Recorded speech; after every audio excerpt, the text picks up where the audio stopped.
एनडिएफबिजों सान्थि सुक्ति खालामदों।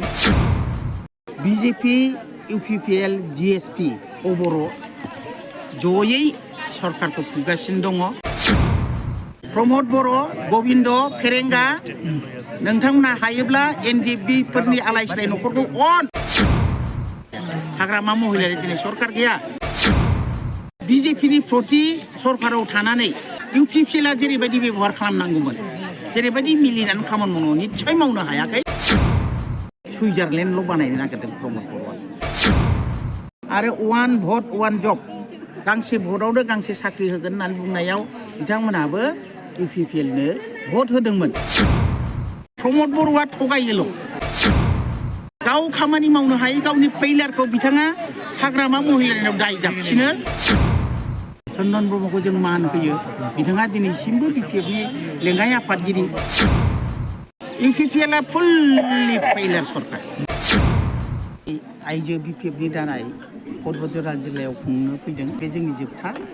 जोङो 10टा जिल्लायावनो गिदिंखांबाय। जेरावबो जों नुदों जे आइजोफोरनि सांग्रांथिया जोबोद बाख्नायथाव, जोबोद मोजां। क'क्राझाराव मोनसेल' ब्लक, अब्लाबो दिनै आइजोफ्रा गोबां आइजोफ्रा बेवहाय बाहागो लादों प्राइमारि कमिटिनिफ्राय। आं ओंखायनो गिबियावनो बिथांमोनखौ साबायखर बावग्रोबाय। आरो बेजों लोगोसे आङो गासै क'क्राझारबासि जेसेबां रायजोफोर दङ, आइजोआनो जाथों, आइजोफोरनि माने गाव गावनि पजिसनाव थानानै राजखान्थि भाबै समाजनिति भाबै खामानि मावलांथों। आरो फैगौ 2024 सननि जे एमपि इलेक्सन, बेवहाय गामि गामि थांनानै न'खर न'खर थांनानै जाहाथे सैथोयै माने बबे राजखान्थि दोलोआ मा मावगासिनो दं आथिखालाव, आरो सोरनि दाराय जोंनि भबिसतआ माने जोंनिफ्राय खोमसिया स्रा जागोन, बेखौ फोरोंहैथों। जों बिनि थाखायनो बिथांमोनखौ कचिं होदों। दा 75,000 रांखौ बिथांमोनहा थांनाय 2020नि जे बिटिसि इलेक्सन, बे समाव बिथांमोनहा सेल्फ हेल्प ग्रुपफोरनो होनो होनदोंमोन। बिथांमोनहा बे समसिम सेल्फ हेल्प ग्रुपआनो मोनसेबो गैया। बे सेल्फ हेल्प ग्रुपफ्रा जों बानायनाय। जोंथ' सेल्फ हेल्प ग्रुपखौ बानायनानै होदों, गाइड खालामदों जोङो। नाथाय बियो सेन्ट्रेलनि मोनसे आसनि। बियो बिटिसिनिबो आसनि नङा, सोरबा प्रमद बर'नि नङा। बे सेन्ट्रेलनि स्किम। बियो सेन्ट्रेलनि स्किमनि गेजेरजों आइजोफोरनो अनुदान दङ।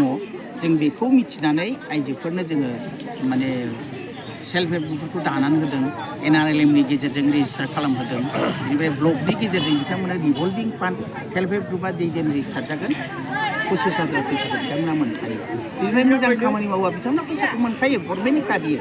दा बेहाय बे बेलायाव जोङो 2009 सननिफ्राय बे समाव आं बिपिएफ आइजो वुमेन उइं बिपिएफनि आफादगिरिमोन।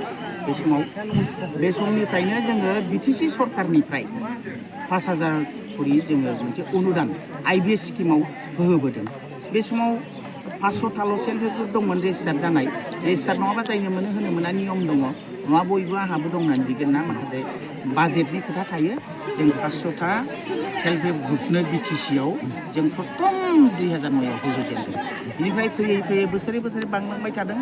दा बिनिफ्राय माने बिटिसि सरकारा बोसोरबायाव 75,000 थाखा होनांगौनि मोनसे बाजेट प्रस्तुत खालामखानाय दङ बिटिसि सरकार हिसाबै सेल्फ हेल्प ग्रुपनो। ओरैनोथ' सरकारनिफ्राय सेन्ट्रेल गभर्नमेन्टनिफ्राय मोननाया मोनखागोन, लनबो मोनो बिथांमोनहा दंखायो NRLMनि गेजेरजों।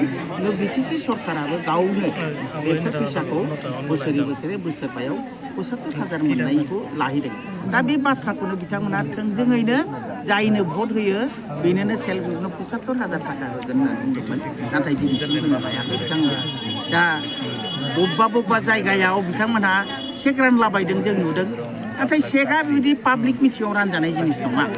जोंबो रानफेराखै, जोंबो बुंफेराखै। सरकारा मालाय सरकार हिसाबै नियमजों होगोन। दा बे सेल्फ हेल्प ग्रुपनि फैसाफ्रा आजिखालि अनलाइनसो जायो। नाथाय दिनै इउपिपिएल सरकारा माब्रैहाय चेकखौ बाहेरायाव लाबोनानै रानदों, बे सोंनांगौलगिया बाथ्रा, मिथिनो गोनां बाथ्रा। आरो बासिया बिजेपि, इउपिपिएल, जिएसपि, अबर' जयै सरकारखौ खुंगासिनो दङ। सरकार खुंनायावबो बिथांमोनहा दिनै लोब लोब बिपिएफनाव जइन जादों। अथ'सो बिपिएफआ सरकार गैया। हाग्रामा महिलारि दिनै सरकार गैया, पावार गैया। बोसोरबा ज' रायजोखौ खुंनांगौमोन बिथांमोनहा। नाथाय दिनै बिथांमोनहा जयै थानो हायाखै।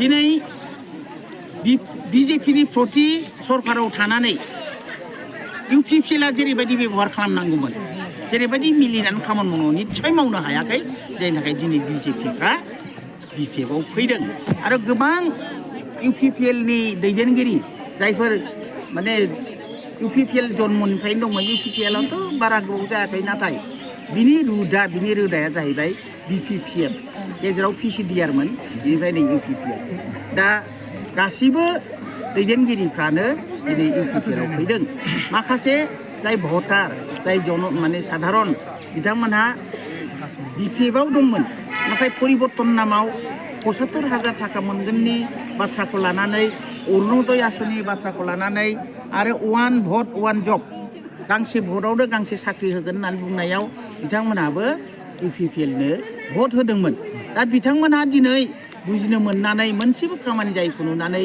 IYनि न' लुनो होननानै फैसाखौ लायो लुफुंनानै होआ सेल्फ हेल्प ग्रुपनो फैसा होगोन बाय होआ 1 भट 1 जब बहा सासे भट गांसे भटआव साख्रि मोनसेबो साख्रिखौनो रावनोबो होनो हायाखै बेफोरखौ नुनानै दिनै दोलोनि जानानै मोनबो खामानि मोनबो सहाय होनो हायैयाव दिनै लिडारफ्रा फैदों आरो UPPLआ फुल्लि फेइलार सरकार UPPLआ जेबो मावनो हायाखै प्रमद बर'आ थगायोल' गाव खामानि मावनो हायै गावनि फेइलारखौ बिथाङा हाग्रामा महिलारिनाव दाय जाबसिनो आरो गाव थगायोल' खोथा उदाहरनाव आं नैबेखौ बुंगोन जे सेन्ट्रेल सेलेक्सन बर्डखौ लानानै बिथांमोनहा बुंदोंमोन जे हाग्रामा महिलारिया हाइकर्ट केस खालामनानै जोङो दिनै साख्रि होनो हायाखै थार्ड ग्रेड फर्थ ग्रेडखौ होनो हायैनि जे क्षमता दंमोन बेखौ जों होनो हायाखै होननानै गुबुनफ्रा बुंदोंमोन राजु नार्जारिमोनहा दाय होदोंमोन नाथाय नै दिनैनिफ्राय सानबा सिगां प्रमद बर'आ गावनो बुंबाय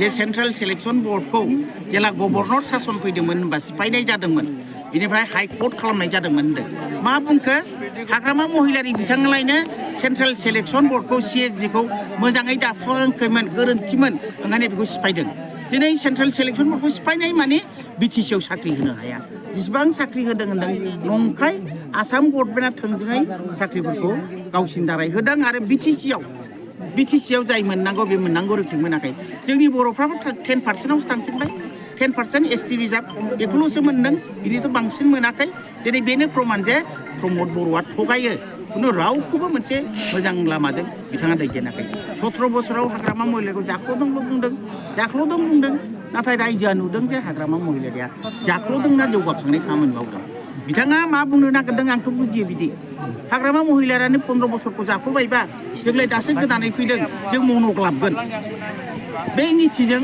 दिनै प्रमद बर'आ जोंनि BTCनि जे गोहो बेखौ लाखिनानै थानो हायाखै बिटिआरआवथ' बिदि साख्रि होनायनि खुनु रुल्सआनो गैखाया आइनाव फैखायाखै दिनै बिथांमोना BTC एकर्डनि बाथ्राखौ हानहरनो नागिरदों 6 शिडिउल मा बेखौ बुङाखै बिथांमोना सान्थि चुक्ति खालामदों NDPजों सान्थि चुक्ति खालामदों नंगौ NDP बिथांमोनहा दिनै हाग्रा बंग्रायाव थानानै जोबोद खस्थ'नि गेजेरजों 35 बोसोर सोमावसारनायनि गेजेरजों बिथांमोननि थांखिनि थाखाय बिथांमोनखौ लानानै मोनसे सुक्ति जादोंमोन मिथ्राम सुक्ति बे जाबाय सान्थि सुक्ति बहाय एबसुनि प्रेसिडेन्ट जानानै माने थगायनानै प्रमद बर'आ सुक्तियाव थाफादेरदों एबसुनि जानानै दिनै जोंनि बिदा फंबाय जोंनि आंगोनि जोहोलावफोर NDPफ्रा दिनै जेलाव दङ जेलाव मानो थाखो रन्जन दैमारि जोंसो गोबां दाबो जोहोलावफ्रा जेलाव दङ NDPनि जोहोलावफ्रा न'खरफ्रा दिनैबो कर्ट कासारियाव थांबाय थानांगौ बिथांमोननि न'खरनि गथ' गथायफ्रा आलाय सिलाय मोनजायाखै फोरोंनो हायाखै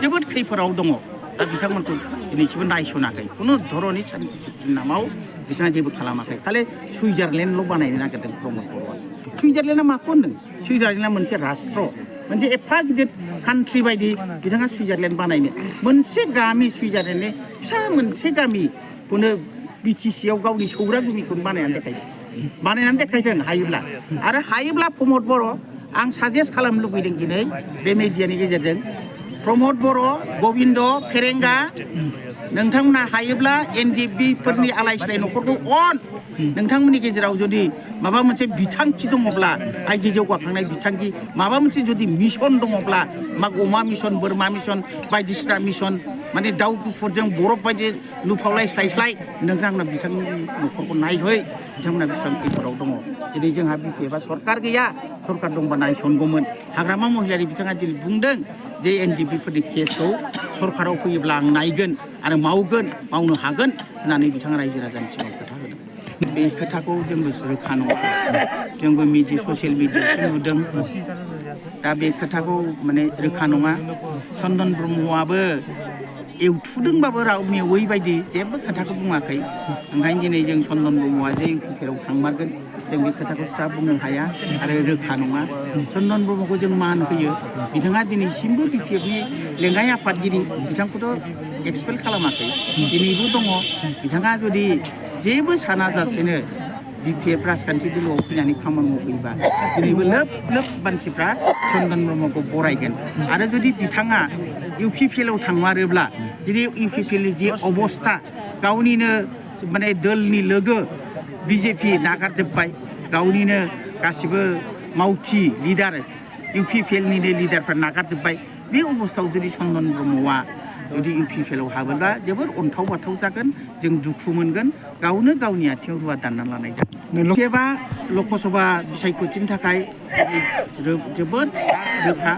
हाग्रामा महिलारि बिथाङा थांनाय जुन दाननिफ्रायनो जेबायदि फुड रेलि खालामनानै एखेबारे खस्थ' खालामदों दोलोनि थाखाय आरो बे बिटिसिखौ उद्धार खालामनो थाखाय, बेखौ बयबो मानिदों।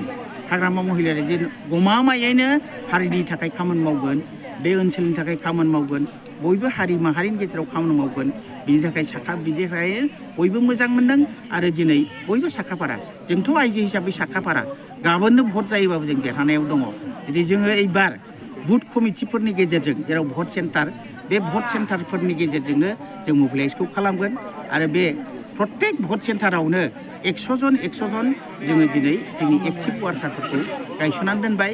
बिथांमोनानो मबिलाइज खालामगोन आरो जोंबो सम